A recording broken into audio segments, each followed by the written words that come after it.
Shri Jinto John ഇവിടെ CPM പറയില്ല എന്താണ് ഇത് PSC കോഴ വാങ്ങി എന്ന് CPM പറയില്ല. അതിൻ്റെ വിശദീകരണ കുറിപ്പിൽ സൽപ്പേന് കളങ്കം ഉണ്ടാക്കി പാർട്ടി പ്രവർത്തനത്തിന് വിരുദ്ധമായി പ്രവർത്തിച്ചു എന്നൊക്കെയാണ്. പക്ഷേ നമുക്കറിയാം CPM പോലൊരു പാർട്ടിയുടെ പ്രാഥമിക അംഗത്വത്തിൽ ഒരാളെ പുറത്താക്കണമെങ്കിൽ ശക്തമായ തെളിവ് വേണം. ഇവിടെ ശബ്ദരേഖാപരമായ തെളിവടക്കം പാർട്ടിക്ക് മുന്നിലുണ്ടെന്നാണ് കേൾവി. CPM എന്താണ് കാരണമെന്ന് പറഞ്ഞില്ലെങ്കിലും തിരുത്തൽ കാലത്ത് ഒരു കടുത്ത നടപടിയിലേക്ക് പാർട്ടിയുടെ ഏറ്റവും പ്രധാനപ്പെട്ട ഒരു നേതാവിനെ അവിടെ നിന്ന് പുറത്താക്കുക എന്ന നടപടിയിലേക്ക് പോവുകയാണ്. അത് തിരുത്തൽ എന്ന് CPM വാദിക്കാവുന്നതുമാണ്. ജിൻഡോ, അല്ല ഹാഷ്മി, അവരുടെ പാർട്ടിയിൽ അവർ തിരുത്തൽ വരുത്തുന്നതിന് നമുക്ക് എതിർപ്പൊന്നുമില്ല. അവർക്ക് തിരുത്താതിരിക്കാം, അതൊക്കെ അവരുടെ ഇഷ്ടമാണ്. പക്ഷെ ഞാൻ ചോദിക്കുന്നത്, എന്ത് തെറ്റാണ് തിരുത്തിയത്? എന്തായിരുന്നു തെറ്റ്?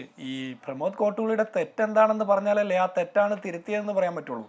അപ്പോൾ ഇതേവരെ CPM കോഴിക്കോട് ജില്ലാ സെക്രട്ടറിക്കോ ഈ ചർച്ചയിൽ പങ്കെടുക്കുന്ന ഇടത് സഹയാത്രികനോ ആർക്കും കേരളത്തിലെ ഒരു CPM നേതാവിനോ CPM സഹയാത്രികർക്കോ എന്തായിരുന്നു തെറ്റ്, എന്താണ് തിരുത്തിയത് എന്ന് പറയുന്നില്ല. അന്തരീക്ഷത്തിൽ നിന്നെടുത്തൊരു തിരുത്തൽ അങ്ങ് നടത്തിക്കളയുക. പിന്നെ ഇവർ പറയുന്ന പുറത്താക്കിയെന്ന്, ഏറ്റവും ശക്തമായ നടപടിയാണ് സ്വീകരിച്ചതെന്ന് മനസ്സിലാക്കാം. ഏറ്റവും ശക്തമായ നടപടിയാണ് പുറത്താക്കി. എന്തിനാണ് പുറത്താക്കിയത് അതും മനസ്സിലാക്കുന്നില്ല. ജില്ലാ സെക്രട്ടറി പറയുന്നത് ഇത്രയും ദിവസം ഇവർ പറഞ്ഞുകൊണ്ടിരുന്ന മാധ്യമ ഗൂഢാലോചന, പ്രതിപക്ഷത്തിൻ്റെ പൊളിറ്റിക്കൽ അജണ്ട എന്നൊക്കെയാണ്. ഈ മാധ്യമ ഗൂഢാലോചനയുടെ പേരിൽ പാർട്ടിയുടെ ശക്തനായിട്ടുള്ള ഒരു നേതാവിനെ പുറത്താക്കാൻ മാത്രം വിഡ്ഢികളാണോ CPM നേതാക്കന്മാർ? മാധ്യമങ്ങൾ ഗൂഢാലോചന നടത്തുമ്പോൾ അത് കണ്ട് പേടിച്ചിട്ട് സ്വന്തം പാർട്ടിയിലെ ഇത്രയും ശക്തനായിട്ടുള്ള പാർട്ടിയിലെ ഉന്നത നേതാക്കന്മാരുമായിട്ട് അടുത്ത ബന്ധമുള്ള വ്യവസായികളുമായിട്ട് അത്രയും വലിയ ബന്ധങ്ങളുള്ള ഒരു നേതാവിനെ പുറത്താക്കാൻ CPM നേതൃനിരയിലിരിക്കുന്നവർക്ക് തലയ്ക്ക് വല്ല കുഴപ്പമുണ്ടോ? അങ്ങനെയൊന്നുമില്ല. അപ്പോൾ കേരളത്തിലെ പൊതുജനങ്ങൾ ഇതെല്ലാം കാണുന്നു എന്നുള്ള സാമാന്യ ബോധം പോലും ഇല്ലാതെയാണ് ഇവർ അഭിപ്രായം പറയുന്നത്. പാർട്ടിയുടെ സൽപ്പേര് കളങ്കമുണ്ടാക്കിയെന്ന്. ഈ പാർട്ടിക്ക് എന്താണ് സൽപ്പേര്?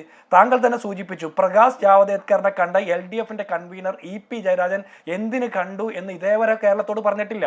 BJPയുടെ സ്ഥാനാർത്ഥി, NDAയുടെ സ്ഥാനാർത്ഥികൾ മിടുക്കന്മാരാണെന്ന് തെരഞ്ഞെടുപ്പ് സമയത്ത് EP ജയരാജൻ പറഞ്ഞത് എന്തിനു വേണ്ടിയിട്ടാണെന്ന് പറയുന്നില്ല. തെരഞ്ഞെടുപ്പിന് ശേഷമാണല്ലോ തിരുത്തു തുടങ്ങിയത്.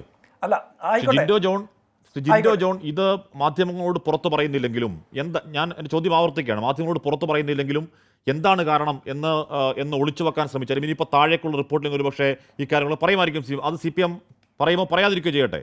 പക്ഷേ അത് പുറത്തേക്ക് കൊടുക്കുന്ന സന്ദേശം എന്താണ്? ഇത്തരത്തിൽ അധമ ഇടപാടുകൾ നടത്തുന്നവർക്ക് ഈ പാർട്ടിയിൽ സ്ഥാനമില്ല എന്നൊരു സന്ദേശം കൊടുക്കുന്നില്ല ജിൻഡോ? അത് പോസിറ്റീവ് അല്ലേ ആ പാർട്ടിയെ സംബന്ധിച്ച്? അല്ല, ആ പാർട്ടിയെ സംബന്ധിച്ചിടത്തോളം അത് പോസിറ്റീവാണെന്ന് ആ പാർട്ടിയിലെ സാധാരണപ്പെട്ട പ്രവർത്തകർ, ഈ അരിവാൾ ചുറ്റിക നക്ഷത്രം കാണുമ്പോൾ എല്ലാം മറന്നുകൊണ്ട് വോട്ട് ചെയ്യുന്ന CPMകാർ തീരുമാനിക്കട്ടെ അത് പോസിറ്റീവായിട്ടുള്ള സ്റ്റെപ്പാണെന്ന്. അങ്ങനെ ഒരു തിരുത്തലിൻ്റെ മാതൃകയാണെങ്കിൽ ഈ തെരഞ്ഞെടുപ്പിന് ശേഷമല്ലേ ഈ TP ചന്ദ്രശേഖരനെ കൊന്നുകളഞ്ഞ കൊടും കുറ്റവാളികളെ രക്ഷപ്പെടുത്താനുള്ള ശ്രമങ്ങൾ സർക്കാർ നടത്തിയത്?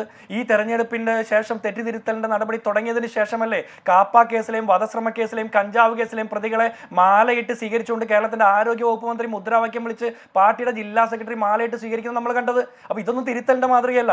ഇവിടെ ഹസ്കർ പറഞ്ഞൊരു കാര്യമുണ്ട്, പണിയെടുക്കാതെ പണക്കാരാകുന്ന CPM നേതാക്കന്മാർ ഇപ്പോൾ CPM പ്രാദേശിക തലത്തിൽ വലിയതായിട്ട് എണ്ണം കൂടിക്കൊണ്ടിരിക്കുന്നു എന്ന്. താങ്കളുടെ നിരീക്ഷണം ശരിയാണ്. കഴിഞ്ഞ കുറേ കാലങ്ങളായിട്ട് കേരളത്തിലെ പ്രതിപക്ഷവും മാധ്യമങ്ങളും പൊതുജനങ്ങളും പറയുന്ന ഒരു കാര്യമാണ്. താങ്കൾ അറിയാതെ പറഞ്ഞതാണോ എന്ന് എനിക്ക് സംശയമുള്ളൂ. താങ്കൾ പറഞ്ഞത് കറക്റ്റാണ്. ഇത്തരം പുഴുക്കുത്തുകളെ പുറത്താക്കാൻ വേണ്ടിയിട്ടാണ് ഈ നടപടി സ്വീകരിച്ചതെന്ന് താങ്കൾ പറയുന്നു.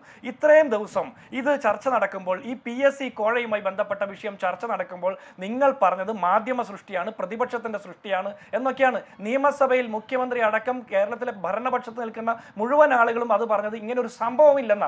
ഇല്ലാത്ത സംഭവത്തിന്റെ പേരിൽ എന്താണ് നിങ്ങളുടെ ഇത്രയും ശക്തനായിട്ടുള്ള ഒരു നേതാവിനെ നിങ്ങൾ പുറത്താക്കിയത്? ഇനി പ്രമോദ് കോട്ടൂളിയുടെ ഭാഗത്തു നിന്ന് നമ്മൾ ആലോചിക്കുമ്പോൾ, പ്രമോദ് കോട്ടൂളി പോയി സമരം ചെയ്യേണ്ടത് പരാതി കൊടുത്ത ശ്രീജിത്തിന്റെ അടുത്തല്ല. ശ്രീജിത്ത് പരാതി കൊടുക്കേണ്ട പോലീസിനായിരുന്നു, അത് വേറൊരു കാര്യം, അതവിടെ നിൽക്കട്ടെ. പക്ഷെ ശ്രീജിത്തിന്റെ വീട്ടുപടിക്കലല്ല, ശ്രീജിത്ത് അല്ല പ്രമോദ് കോട്ടൂളിക്കെതിരെ നടപടിയെടുത്തത്, പാർട്ടിയാണ് നടപടിയെടുത്തത്. പാർട്ടി ഓഫീസിന്റെ മുമ്പിൽ എന്തുകൊണ്ടാണ് പ്രമോദ് കോട്ടൂളി ഇന്ന് സമരത്തിന് ഇരിക്കാതിരുന്നത്? അപ്പൊ ഇതൊക്കെ ചില തട്ടിപ്പുകളാണ്. പൊതുജനങ്ങളുടെ മുമ്പിൽ അവരുടെ കണ്ണിൽ പൊടിയിടാൻ വേണ്ടിയിട്ട് ഈ പാർട്ടി നേതാക്കന്മാർ അഡ്ജസ്റ്റ്മെന്റുകൾ മാത്രമാണിത്.